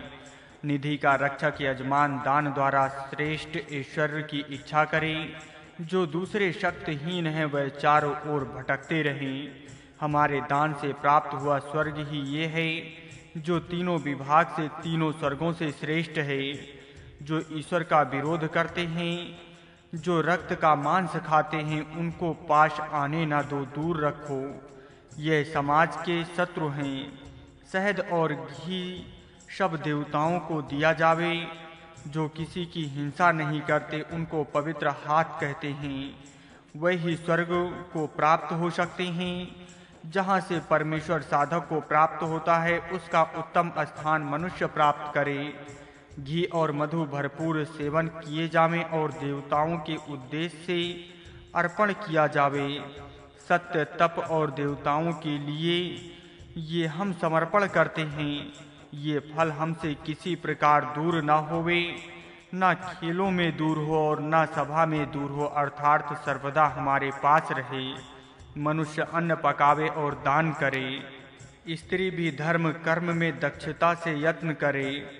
इस तरह दोनों पुत्र को उत्पन्न करे और उच्च व्यवस्था प्राप्त करे। दान करने में कोई पाप नहीं, न दान करने में कुछ पीछे रखना है। इस इष्ट मित्रों के साथ भी जाता नहीं। वो दान पात्र भरपूर पूर्ण रखा जावे, जो परिपक्व होने पर भी फल रूप से दाता के पास पहुँचेगा। मनुष्य अपने मित्र का हित करे, दोषी शत्रु को दूर हटा देवे। गौ अपने दूध से मनुष्य को आरोग्य, आयु और बल देती है और मृत्यु को दूर करती है। अग्नियों का परस्पर संबंध है, एक औषधि और दूसरा जल में रहता है। आकाश में प्रकाश लाने वाले देव अपना प्रकाश उदार दाता को देवें। सब अन्न पशु नंगे नहीं हैं, इनको ईश्वर निर्मित वस्त्र है, परंतु मनुष्य के लिए ओढ़ने को वस्त्र चाहिए। ऐसी ही त्वचा मनुष्य को स्वभाव से मिली है, इसलिए मिलजुल कर वस्त्र बुनो और पहनो। यही वस्त्र चावल आदि पर भी ढांपने के लिए रखो।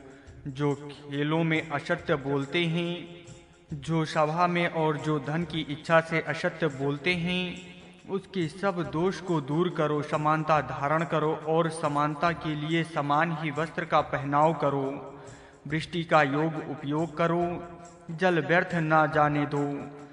देवता की उपासना करो, अपनी निर्मलता करो।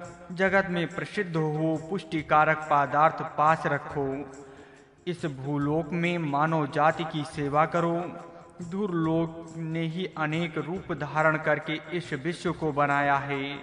ज्ञानी सबको आत्मवत ही देवता है। मनुष्य तमो गुण को दूर करे, सत्य गुण को बढ़ावे और रजोगुण को त्याग करे। प्रत्येक दिशा में अधिपति, रक्षक और आयुष्मान योद्धा हैं, ये सबकी रक्षा करें। उनको हम योगदान देवें, वह पालन करते हुए हमें उन्नति तक पहुँचावें। वह हमें वृद्धा अवस्था तक सुरक्षित पहुँचावें और वहाँ से मृत्यु तक ले जावें। मृत्यु के पश्चात परिपक्व कर्म फल के साथ हम फिर जन्म लेंगे और वहाँ उन्नति को प्राप्त करेंगे। स्वर्ग का साम्राज्य सब मानव जात के लिए खुला हुआ है। उसको प्राप्त करना और वहाँ दीर्घ काल तक रहना हर एक के लिए योग्य है, परंतु वो सुकृत्य का लोक होने से वो उत्तम कर्म किए बिना प्राप्त नहीं हो सकता। ये बात सबको मन में रखनी चाहिए। ये स्वर्ग इस भूलोक में भी है और अपने परलोक में भी है। परलोक का स्वर्ग प्राप्त करने के लिए भी यही यत्न करना पड़ता है। इससे स्पष्ट होगा कि ये अथवा परलोक में स्वर्ग सुख प्राप्त करना मनुष्य के पुरुषार्थ पर आलंबित है। इस सूतक का संक्षेप से ये तात्पर्य है कि अब क्रमशः इन मंत्रों में जो मुख्य उपदेश कहे हैं, इनका निरीक्षण करते हैं। बल का महत्व। स्वर्ग प्राप्त करने में बल का महत्व है। बल के बिना कोई उन्नति प्राप्त नहीं हो सकती। वो बल हर एक को प्राप्त करना चाहिए। मनुष्यों में जो सबसे अधिक सामर्थ्यवान और प्रभावशाली होगा, वही राष्ट्र का अधिष्ठाता बने। कोई दुर्बल राजगद्दी पर ना रहे, क्योंकि राष्ट्र की उन्नति प्रबल राज्य शक्ति पर ही अवलंबित रहती है। निर्बल राजा के कारण संपूर्ण राष्ट्र दुर्बल हो जाता है। अतः सुख प्राप्ति की इच्छा करने वालों को उचित है कि वह सामर्थ्यवान पुरुष की राष्ट्रधाता के स्थान पर नियुक्ति करें। वो अधिष्ठाता अपने सुयोग्य सामर्थ्यवान अनुयायियों को इकट्ठा करे और उनकी सहायता से राष्ट्र का शासन चलावे।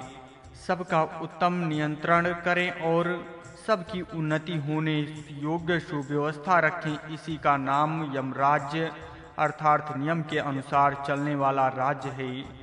इस तरह का राज्य शासन होने के पश्चात आपको उचित है कि आप अपनी दृष्टि सूक्ष्म और परिशुद्धि करें अथवा सुयोग्य ज्ञान प्राप्त करें।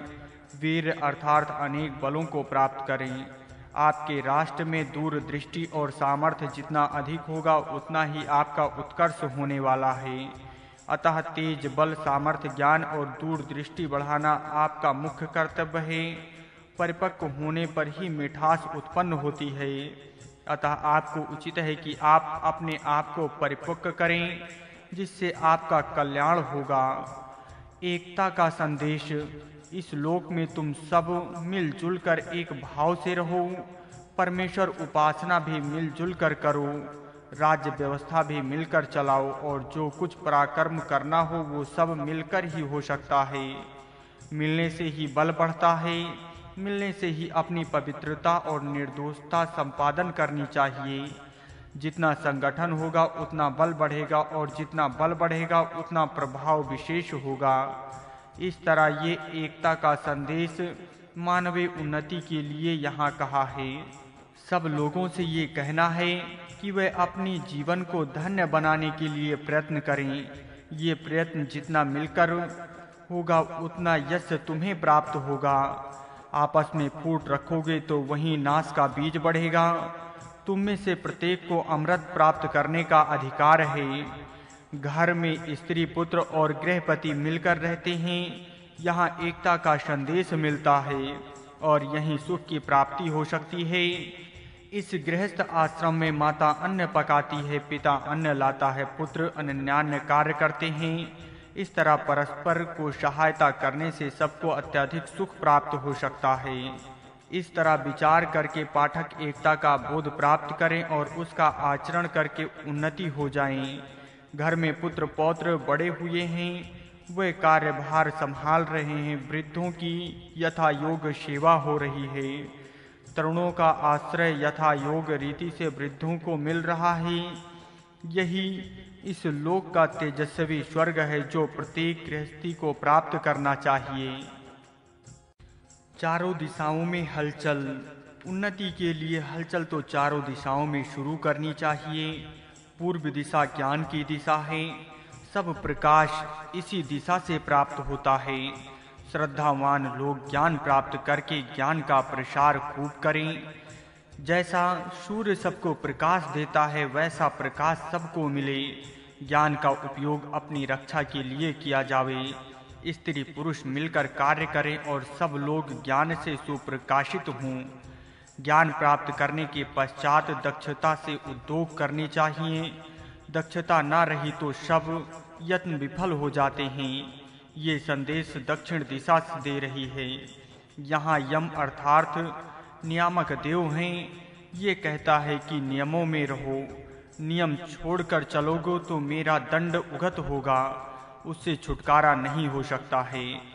इस नियामक के साथ पितर भी हैं। ये सबके रक्षक हैं। रक्षा करना और नियम विरुद्ध आचरण न करना, ये जो उपदेश लेकर तदना अनुकूल चलेंगे वही उन्नति हो सकती है। पश्चिम दिशा विश्राम की सूचना देती है। योग पुरुषार्थ करने के पश्चात विश्राम अवश्य लेना चाहिए, जिससे आगे और प्रयत्न करने का बल प्राप्त होता है। अर्थात विश्राम अधिक पुरुषार्थ के लिए होना चाहिए। यहाँ सोम आदि औषधियाँ हैं जिनका सेवन करने से बल, पुष्टि और आयु बढ़ती है। उत्तर दिशा उच्चतर अवस्था प्राप्त करने की सूचना दे रही है। अपने राष्ट्र की अवस्था उच्चतर करो, श्रेष्ठ करो, सब प्रकार से आगे बढ़ो। 5 जनों का समुदाय उन्नत हो, सर्वांगीण उन्नति करो, किसी भी अंग में पीछे ना रहो। ये उपदेश यहाँ मिलता है। ध्रुव दिशा स्थिरता का संदेश दे रही है। अपने वचन पर स्थित रहो, अपनी प्रतिज्ञा पर स्थित रहो, युद्ध में अपने स्थान पर स्थिर रहो, व्यर्थ चंचल ना हो। अपनी रक्षा करने के लिए पुत्रों का योग रीति से पालन करने के लिए अनेक शुभ कर्म करने योग्य स्थिर होने की सूचना इस दिशा में मिलती है। इस तरह ये सब दिशाएं मनुष्य को ये उपदेश दे रही हैं। ये उपदेश सुनकर मनुष्य को उन्नति का साधन करने का मार्ग विदित हो सकता है। इस मार्ग से मनुष्य जाए और अपनी उन्नति का साधन करे। उखल और मूसल पुत्रों का पालन उत्तम रीति से किया जावे। जलवायु सर्वत्र शुद्ध और कल्याणकारी रखा जावे। सत्य की प्रीति और तप की रुचि मनुष्यों में बढ़े और सबको अन्न भी प्राप्त हो। घर में उखल और मूसल पानी से कोई ना भिगावे, क्योंकि वो सूखा रहा तो अच्छा कार्य हो सकता है वो पवित्र स्थान में रहे और धान आदि स्वच्छ करके ही वो बरता जावे। अर्थात यहाँ वेद का उपदेश ये है कि मशीन यंत्र द्वारा साफ किए चावल, आटा आदि कोई ना खावे, परंतु घर में उखल मसूल रखकर हाथ से पीसा आटा और उखल मसूल द्वारा हाथ से साफ किए चावल मनुष्य खावें। पाठकगण इसका विचार करें, क्योंकि इस कार्य के लिए चारों ओर यंत्र शुरू हुए हैं। यंत्र से स्वच्छ करने से धान के जीवन कण नष्ट होते हैं और हाथ से साफ करने से जीवन कण सुरक्षित रखे जाते हैं। वेद उपदेश द्वारा बताना चाहता है कि यंत्र द्वारा बनाया आटा कोई ना खावे और यंत्र के निर्मित चावल भी कोई ना लेवे। इससे परिपूर्ण जीवन आड़ु प्राप्त होंगे और उत्तम आरोग्य रहेगा। कौन सा वैदिक धर्मी ऐसा है कि जो आज से ऐसा करेगा और कम से कम खाने पीने तक तो वेद उपदेश मानेगा। यही लकड़ी से बना हुआ उखल और मसूल दैवी शक्ति वाला है, जो राक्षसों और पिशाचों को हम लोगों से दूर कर सकता है। ये इस उखल की घोषणा है। जनता इस घोष को सुने। जो लोग घर घर में उखल मसूल को धान को साफ करके उसी का सेवन करेंगे, उन पर राक्षसों और पिशाचों का हमला नहीं हो सकता। अर्थात जो मशीन यंत्र द्वारा सड़े चावल आदि खाएंगे उनका नाश ये ही राक्षस और पिशाच करेंगे। अतः लोग संभल कर रहें। पशुपालन, घर घर में गौ आदि पशुओं का पालन हो। घर घर में यज्ञ याग होते रहें। घर घर में देवताओं का संतोष होता रहे। जलवायु आदि देवता किसी भी घर में अप्रसन्न ना रहें। कहीं भी अप्रसन्नता उत्पन्न ना होवे।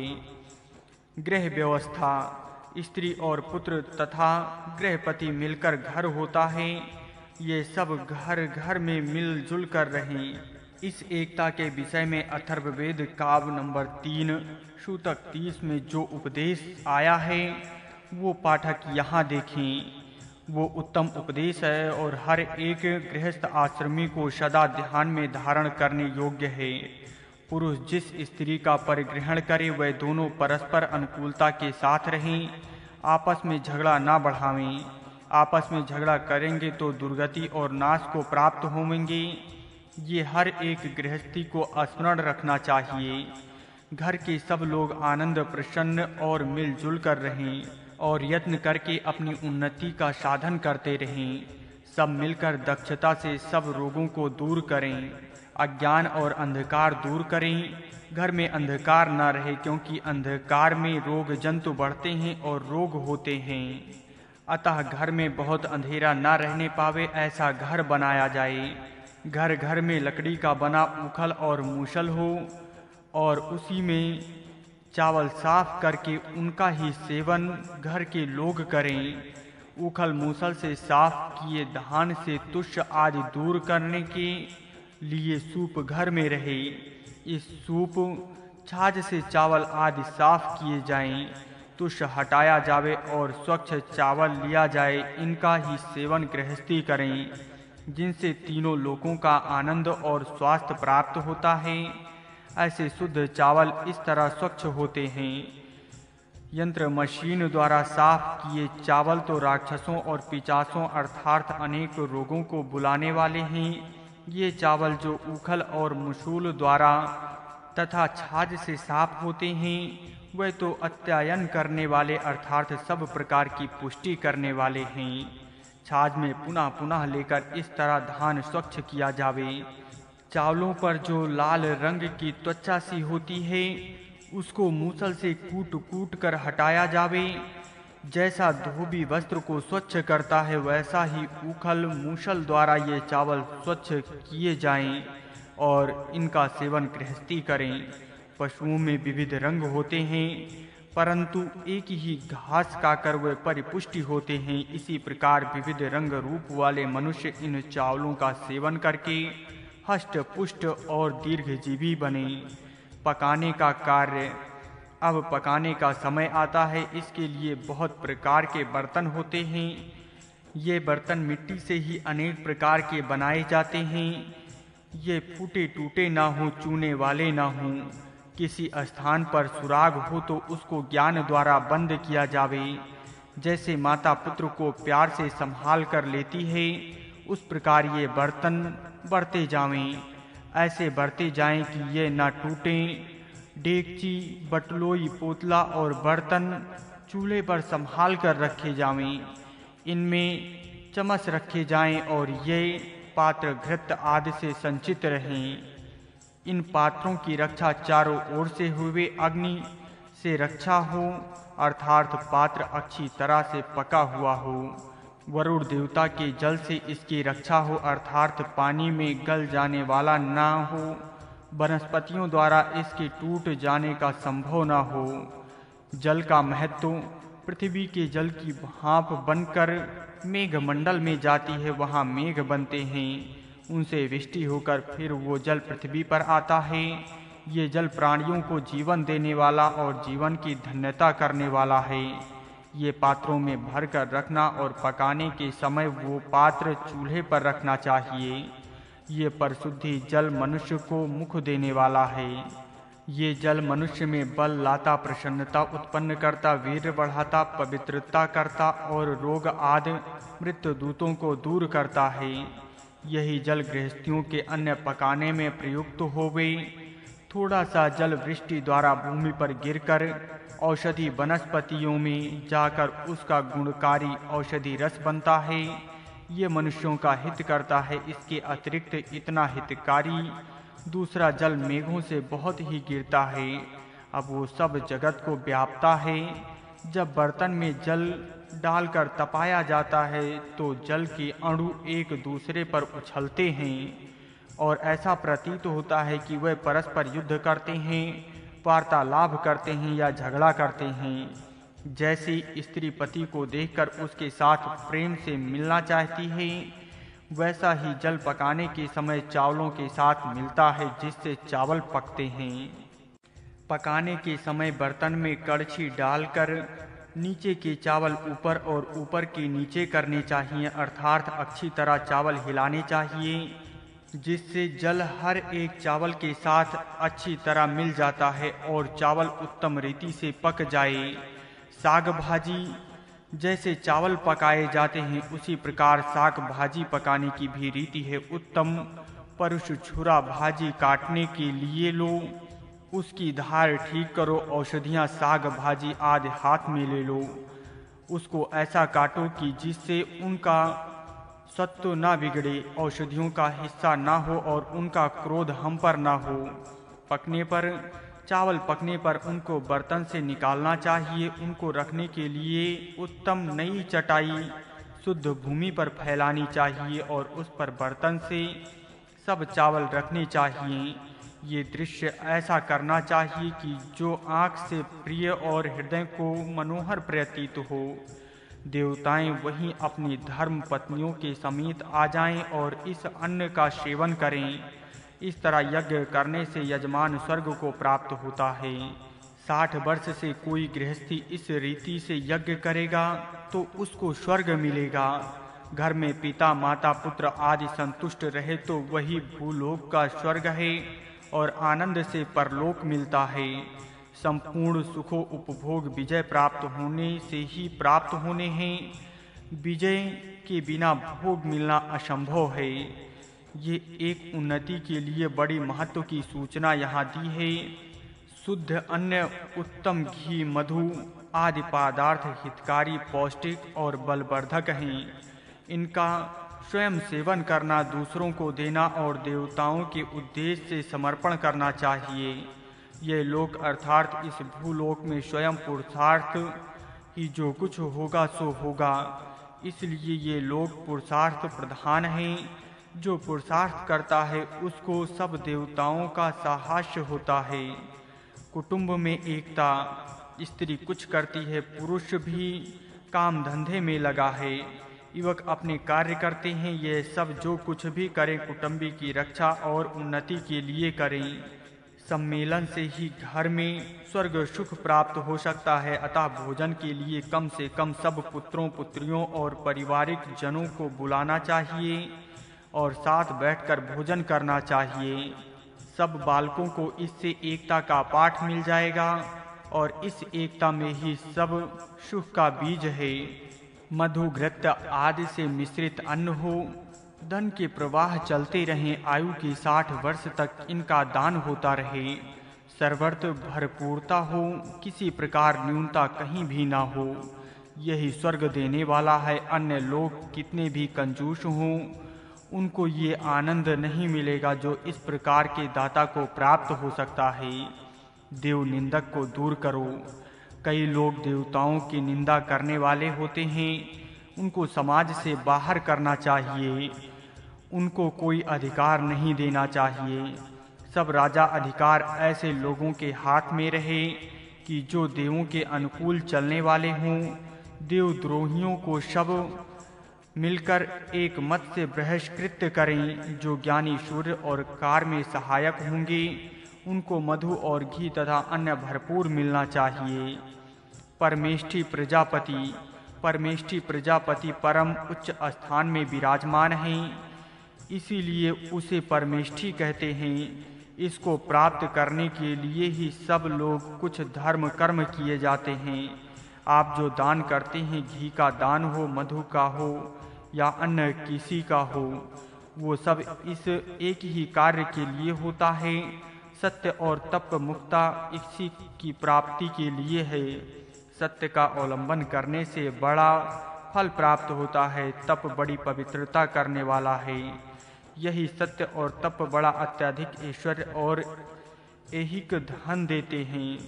मनुष्य को यहाँ तक सावधान रहना चाहिए कि खेल में भी वो सत्य से दूर न हो। सभाओं में सदा सत्य ही का अवलंबन करना चाहिए। जो सत्य और तप को छोड़ेंगे, उनकी उन्नति कभी नहीं हो सकती। हर एक मनुष्य के कार्य में उन्नति की इच्छा होगी तो इनका अवलंबन करना अनिवार्य है। आदर्श गृहस्थ आश्रम।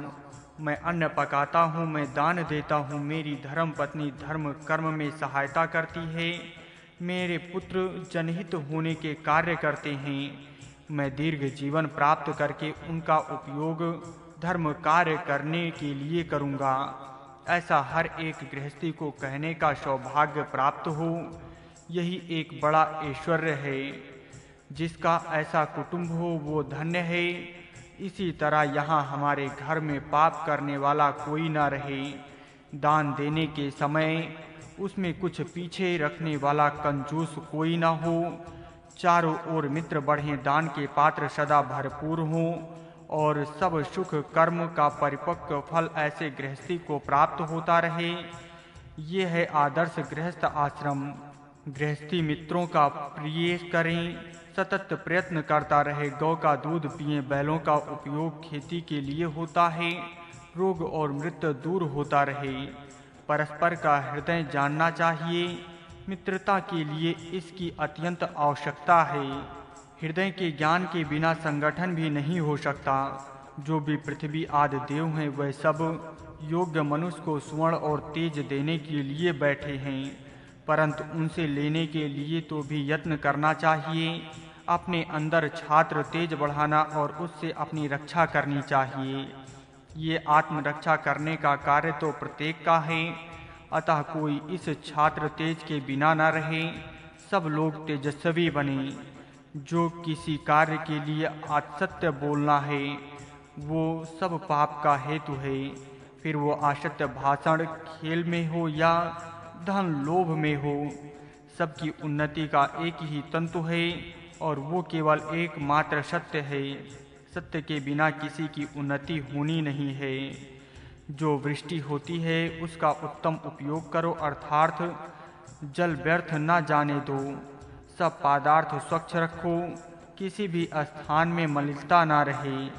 अपना प्रभाव चारों ओर फैलाओ, घृत आदि पदार्थ भरपूर रहें, अन्न की न्यूनता न रहे। सब विश्व इस स्वर्ग धाम की ही तत्व विविध रूपों में बना है।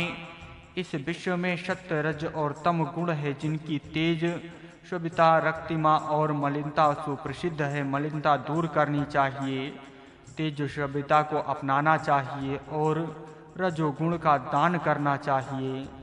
यह एक उन्नति का नियम सर्वसाधारण है। हर एक दिशा में अधिपत्य रक्षण करता शास्त्रधारी सैनिक रहकर अपने राष्ट्र की सुरक्षा उत्तम करनी चाहिए। ये रक्षण का कार्य करें और सुरक्षित हुए लोग इनका योग छीनने के लिए उनको योग्य दान देवें। उनकी रक्षा से सुरक्षित हुए लोग वृद्धा अवस्था तक अपनी उन्नति का कार्य करें। इस तरह करने से यही स्वर्ग धाम होगा और मृत्यु के पश्चात स्वर्ग लोक भी प्राप्त होगा।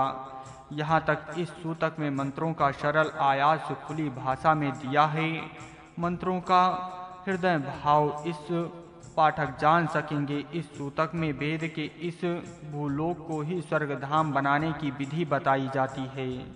जो लोग ऐसा करेंगे वह न केवल इस संसार में जीते ही स्वर्ग सुख प्राप्त करेंगे, परंतु मरणोत्तर मिलने वाले स्वर्ग लोक भी निसंदेह प्राप्त करके वहाँ बहुत समय अपूर्व सुख प्राप्त करके उत्तम कुल में जन्म लेकर फिर भी आगे की उन्नति संपादन करेंगे। आशा है कि ये उपदेश वैदिक धर्मियों के आचरण में आ जाए और सब संसार का स्वर्ग धाम बन जाए। वशा गौ, हर एक गृहस्थी अथवा मनुष्य दान देता हूँ ऐसा ही सदा कहे। दान के विषय में तथा गौ के विषय में मन में अनुकूल भाव धारण करे। ज्ञानी मनुष्यों को गौओं का दान करने से दाता का भाग्य बढ़ता है। जो गौ का दान विद्वानों के मांगने पर भी नहीं करता उसको कष्ट प्राप्त होते हैं। जहाँ से भय का संभव नहीं वहाँ से उसको भय प्राप्त होते हैं। गौ के गोबर से रक्त ज्वर उत्पन्न होकर वो कंजूस मालिक का नाश करता है, अर्थात उसे अनेक व्याधियां सताती हैं। अतः गौ के विषय में सदा आदर रखना चाहिए, क्योंकि गौ का अपमान क्षमा नहीं किया जाता। गौ के पांव के स्थान में विकलिंदु नामक रोग फैलता है, जिसे गाय सूंघती है। उसे वो होता है और वो मर जाता है। गौ के कानों पर चिन्ह करने से जो गौ का वेदना होती है, उससे गौ के स्वामी का धन कम होता है। यदि कोई मनुष्य अपनी सजावट के लिए गौ के बाल काटेगा तो उसके बाल बच्चे मर जाएंगे। यदि ग्वालिया गौ की रखवाली करता हुआ है, गौ को कौवा कष्ट देवे, उस ग्वालिया के बच्चे मर जाएंगे। यदि गौ की परिचरिका का गौ का मूत्र और गोबर इधर उधर फेंक देवे तो उस पाप से उसका रूप बिगड़ जाएगा। गौ जो उत्पन्न होती है वो ब्राह्मणों के लिए ही देवों से उत्पन्न की होती है, इसलिए उसका दान ब्राह्मणों को देना उचित है। उससे दाता की ही रक्षा होती है। ब्राह्मण याचना करने के लिए आने पर उनको गौ प्रदान न करना उन पर अत्याचार करने के समान होता है, क्योंकि देवों ने ही उनके लिए वो बनाई होती है। अतः जो मांगने पर भी ब्राह्मणों को गौ नहीं देता वो मानो देवों पर ही आघात करता है। उससे उस पर ब्राह्मणों का कोप और देवों का संताप होता है। यदि गौ से किसी को लाभ होता हो तो वो दूसरी गौ से वो प्राप्त करे, क्योंकि जो गौ को मांगने पर भी नहीं देता वो गौ ही उसकी नाशक बनती है। ये गौ ब्राह्मणों की ही है।